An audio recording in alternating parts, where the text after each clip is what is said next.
I was gonna either play either behind the scenes of WWV. It's about a 40-minute presentation of a NIST in Hawaii. What else did I see?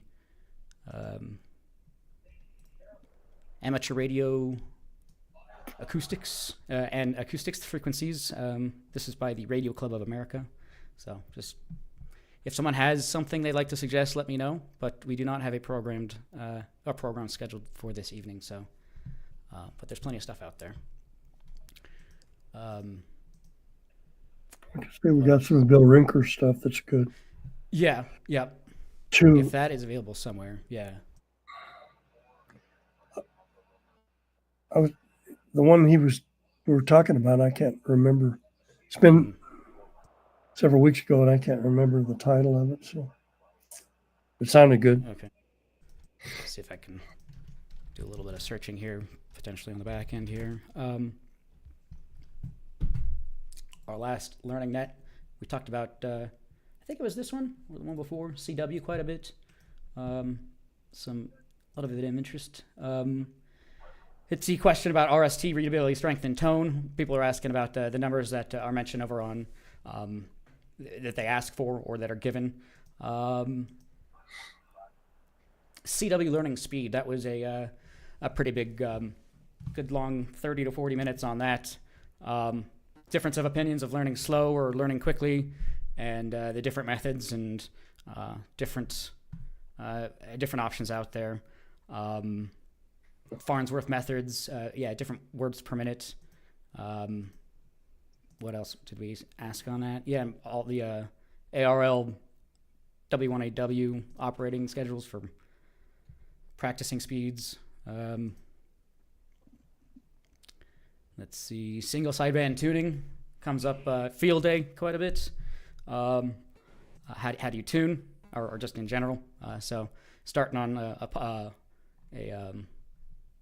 even number and then kind of going from there. What else? We went back to Morse code training. Long Island CW Club was mentioned. Asked about the different types of keys, straight key versus paddle, what to start with. What else did we ask about? Again, back to the speeds. More on paddles.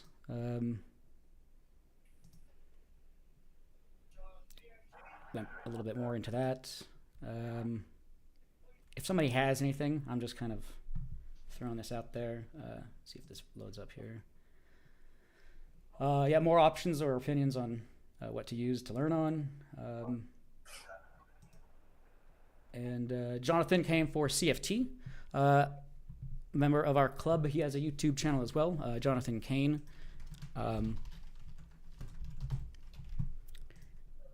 And he has some videos up there about some recent activities put on the air. CW field transceiver. He's built this transceiver, so he's gone out and operated with it. So showing that off. So pretty cool stuff there on that. So that was a couple of weeks ago, I believe. That was from Learning That on the 6th. Lots of CW questions and content on that one. Let's see if there was anything Is he the guy that was showing it off at field day? Yes, you'll have Jonathan Kane. Yep, you'll recognize his face. Yeah, it looks like a nice little radio. Yeah, absolutely. He did address it on one of the nets, the cost and a little bit more of the descriptions. The CFT1 he put together or has built a kit for it over on hamgadgets.com. I think maybe lower the price, maybe I can't remember, but $350 for 5-band QRP CW field transceiver. So 40 through 15 meters. 8 watts, and down to 3. So, pretty cool stuff.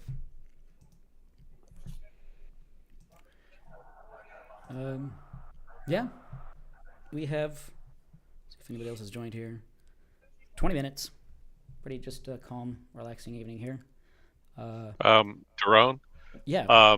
one idea for you guys for I don't know if you've done it yet or not, for a presentation would be to talk to the Aries group in Douglas and Elbert counties. They're doing Meshtastic, and they're doing it on with the ham radio frequencies, and they've had some really good.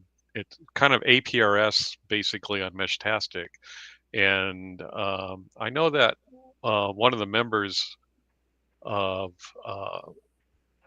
the DRC is running one of the stations, and so I don't know if anybody's done it yet or not, but that would be a good thing to get into, I think, to look at least, as it's interesting. Yeah, I think it was R1D2. I'm trying to bring it up right now, but we did somehow. Yeah, that would be a good presentation. I think we spoke about it quickly as Meshtastic kind of rose and fell over the last couple of years. But in terms of APRS, though, it's an awesome integration or whatnot. Yeah. Yeah, they want to use it for texting and things like that, and it's low power, long range, but it sends a signal. It's kind of like similar to what NASA uses as as a signal type, and so that you can send the information over long distances because of it. It was a slow baud rate thing. Something like that, except it's running on UHF, so they can have it up a little bit higher. Yeah, LoRa, that's it. Oh, LoRa. Okay. Yeah, LoRa. Yeah, it's LoRa. But it's using like Meshtastic. Yes. That's what it's based on. I've got a LoRa transmitter up at my site on Blue Mountain. Do you? The Skylar put up there, but I don't even have anything to talk to it with. So, but he checks it once in a while, and it sees a fair amount of traffic. Of course, it's 8,000 plus feet up there. So, trying to think who has it in the club here. Let me look.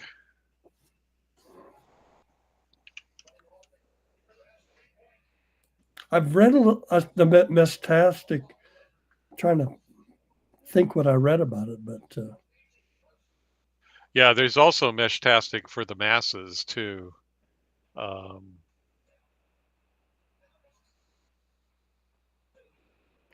but there's one for ham frequencies that's different. We've got a mesh station over at Station 4 that belongs to Carbon, but they wanted to update it, and every time I see Joshua, he talks about it, but they never do it. So, as far as I know, Jeremiah. Is it Jeremiah? Jeremiah, not Joshua. Yeah, Jeremiah, yeah. Jeremiah. But so N0AIU. That's shoot, it's on the tip of my tongue. Art Bullock. Art, yes, Art. Okay. Art has an APRS station running on LoRa, and up in Arvada. Which Art is it Bullock? Yes, Art Bullock. Okay. And they give them like -40. They give this really high number, so they set out. So they're on on the UHF band, but then they use the iGate to bring them into the map for APRS, so you can see a mix of the UHF and VHF. Yeah, but okay, not now. What? Message from Poper. Thank you. Yeah, we're not good at I was gonna say socializing, but we don't mix together with the other clubs very often, unfortunately. But we definitely should start to try to do that, because there are a lot of local resources, for sure. This is Josh. Yeah, hey Josh. I think my camera's not working tonight for some reason. I've been sort of like intermittent. I'm relatively new to the hobby and all of that. And this is more on what you're getting at, Jerome, is I've been in touch with Alex Acera a bit about the ARDC grant. And I don't know, like the best way to sort of like get engaged and like chatting with folks across the club. but my day-to-day job is like proposal management, proposal writing. So I'd be happy. I know there's been some chatter, at least with Alex, and I think among the board and stuff like that, on like how to use that to get a space. So it seemed like a nice entry point to be like, I'm happy to work on that. I don't know if I could just like email members of the board and things like that, just to have some conversations so I could beef that up. But I think since I'm a pretty unknown quantity to the club, because I'm just not, I joined this year, so I'm still pretty new to everything, and I've only made a handful of events this year. But that's something that I'd be happy to chat with you offline on, or and others, if and when appropriate, especially as you're looking into the next year. Absolutely. Yeah. Please feel free. We have our information public on the internet, and that is exactly what the kind of support we're looking for. So please feel free to reach out to whomever you need. You can start to join the boarding meeting if you like, and start to present things there or bring things up there. We're more than happy to have you there. So please feel free to run with it. Absolutely, the torch is there. Okay. Yeah, I just wanted to say something here. Like, so if I just cold email you or Jerry or Larry or anybody here who's on the board, it's not just kind of who's this weird stranger asking about like how we operate. No problem. Absolutely. Yeah. We are looking forward to that, because that's a really awesome opportunity for us. Absolutely. Yeah, I mean, and some of my, my job is pretty hectic at sometimes. Sometimes it's pretty slow, but it's something I could probably knock out pretty quickly after having a few conversations to get in front of you all and get some questions answered to make sure we put forward a good effort and hopefully get a good chance at, supporting getting a space going. Yes. For those unfamiliar, very quickly, the ARDC, Amateur Radio Digital Communications, they have this thing called 44net, which has a bunch of IPv4 addresses. And if you know anything about the internet, IPv4 addresses are scarce. So they were able to sell off a whole lot of them, and they're passing that off now to amateur radio groups, which is awesome, as grants. So locally, Skylar Fennel has gotten grants as well, or has gotten a grant. So we are looking to do that to help with our club to potentially get a space, a location that we can meet and operate out of. Yes, I think someone from them sent, let me see if I can bring up their email, because there were some questions that I really couldn't answer either. Is it public? Is it okay? I see an email from you or from Alex from September. Is it okay to show that Word document with the questions from them? Oh yeah, that's fine. Okay. Yeah, some questions and yeah. What do they look for? How long does it take to make a decision? There questions for them. Questions for us. How many members do we have? Do we have tracking volunteer time? What is the purpose of this clubhouse? How would it contribute to DRC goals and missions? How would it support and growth of amateur radio, education, research and development? So these are some pretty big boy questions, and we can't just, I don't think, bluff our way through this. So any help that we can get, I think they're kind of trying to point us in the correct directions, at least. So. Yeah. So I put this together. Oh, you did. Thank you. Yeah, so I put this together trying to get just like a big picture understanding of like some through lines, how we can make a good pitch, what the club is thinking, what the board is thinking, and also thinking about like, some of those questions around like financials and organizational management are more around risk management, anticipating some questions they might have. So yeah, these are some things that I just threw together. Okay. That first block would be if we want to have a pre-application discussion. I saw that they're open to that. And then how we can tie sort of our organizational missions to what their goals are to really show sort of like sustainability. And I understand to your initial sort of point that got me sort of on this tangent, but is how it could be useful for that convening across other clubs and other uses across the Denver community, the broader area, Denver metro area. So yeah, I mean, I could just go through this and chat with folks, whoever's appropriate, just I do this every day, so awesome. happy to do that. That's awesome. Yeah, please feel free. I will try to get you added to the board meeting. I think it'll be next, or I forget for this month and next month if it's which ones got canceled, but we'll try to get you added on there, and please feel free to join that if you'd like, and reach out to whomever you'd like. Absolutely. Thank you for doing that as well. Yeah, no problem. Thank you. Yes, it's there are the Aries or the local ARL Colorado section. They've reached out to us before and trying to get us kind of on their PIO team, because there is, I don't know why, but some divisions, and there's just not a lot of unification between a lot of the clubs here. So there is a lot of opportunity for our club and for a lot of other clubs. So yeah. All right, well, that brings us to 6:51. I don't see if anybody else has joined. As mentioned, we don't have a presentation so far. We can certainly still continue on if someone has something. Otherwise, I can certainly play a one or two video or a video or something. But what else? Dave, good evening. Jim, I think, is joining here. What else? Close out. We it was pretty quiet at the beginning of the meeting here. Then brought up our field day results. Pretty good ranking overall. 12th overall in our section, and 14th overall in our state, which is awesome to see. And in our category, 3 Alpha, 3 operating stations worldwide, apparently 94th. So pretty crazy stuff there. Let's see. In Colorado, 4th overall, 3 Alpha. So it looks like Douglas, Aries, Boulder, Amateur Radio Club, the Ski Country beat us out on there. So these are stats provided by W6BSD. Really helpful stats here. Appreciate that. What else? Yeah, anybody else? Let me know.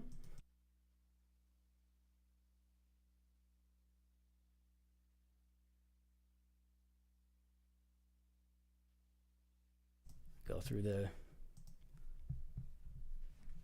if you're an ARL member, you have access to the digital edition of the QST magazine, and I forget how long ahead of time, but you do have access to the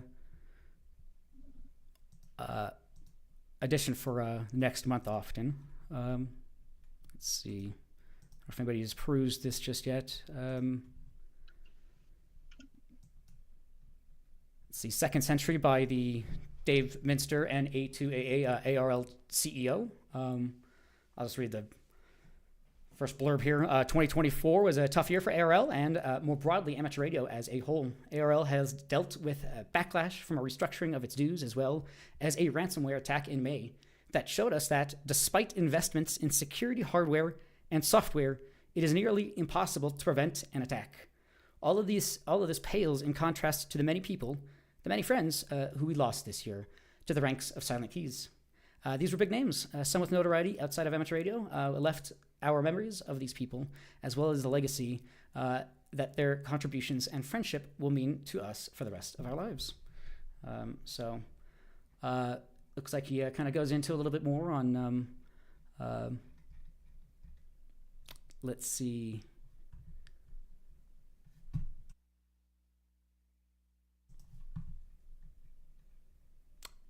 Some of the silent keys, yeah, he kind of just goes through the silent keys and really just gives me a pretty good send away. So check that out. Don't want to end on too somber of a note, so we'll see what else we have here. Let's see about artificial ground. Always questions about grounding by interesting call here. Charlie Alpha 4 Golf India Oscar Jose Luis Giordano. The device known as artificial ground is useful to some radio amateurs, while others have never needed it. Furthermore, the circuit and the inventor's name change depending on the reference consulted. The purpose of this article is to clarify what is and how it works and to share some facts about it. So pretty lengthy article here. What is and isn't, very quickly, go on this. What isn't an artificial ground of an amateur radio station is the reference point of potential RF between circuits, which can be a rod buried outside the shack. On the other hand, grounding is the physical connection of the station devices to the ground point, while bondings are joints between the chassis of the device that minimize potential differences between them. The device called an artificial ground does not replace grounding or bonding. It does not allow us to do without the radials or the counterpoise of a 1/4 wavelength vertical antenna or an end-fed wire. Instead, it is an electrical circuit that eliminates RF present in the grounds, chassis, and shields due to a problem in the station's grounding. So, pretty heady article here. He speaks about Martin F. Jew, K5FLU. He sells, I think that's the same guy who sells the J-pole antennas. I think that's him. Or maybe mixing things up here. But yeah, pretty lengthy article on that. We have a few minutes here. Anyone else? If you're just tuning in, we do not have a presentation selected. If someone has a suggestion, let us know. Otherwise, there's a couple of options that we have.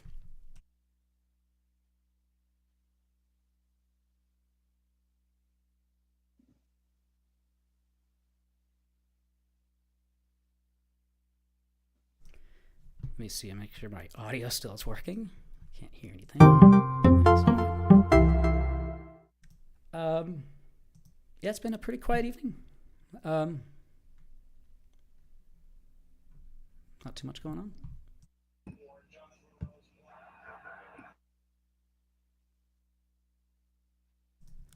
What else here?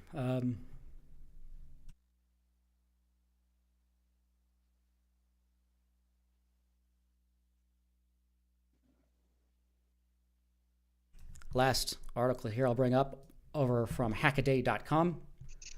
Crowdsourcing ionosphere data with iPhones or with phones. Let me see put something in here. Oh, Bob, you are my forgiveness on that. Please, absolutely, Bob. You know what? I'll give you this opportunity, if you'd like, to make sure that your screen share is working. And sorry for the confusion on that. We were not updated. Okay, let's start with audio. I can hear you now. Yep. And then I'm a little new to Google Meet. Let's see, select window. Let's try that.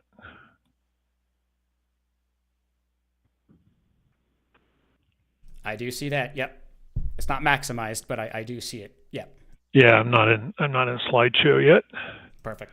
Let's see, let's turn some cameras on. And let me turn that off for now. That worked though. That's good. Yeah, I don't know if we got confused. It was Jeff, I think I sent. Yeah, Okay. KB0CHT sent him a note that I was available. No problem. Yeah, Jeff Irvin is who was doing. I don't know where that call come from, but anyway, appreciate you're here, Bob. Okay. I was confused with the emails, whether I know you had a family issue and then you didn't or something, and so we're glad you could do it. I've got a couple, 3 announcements to make, and then we'll hand it over to you.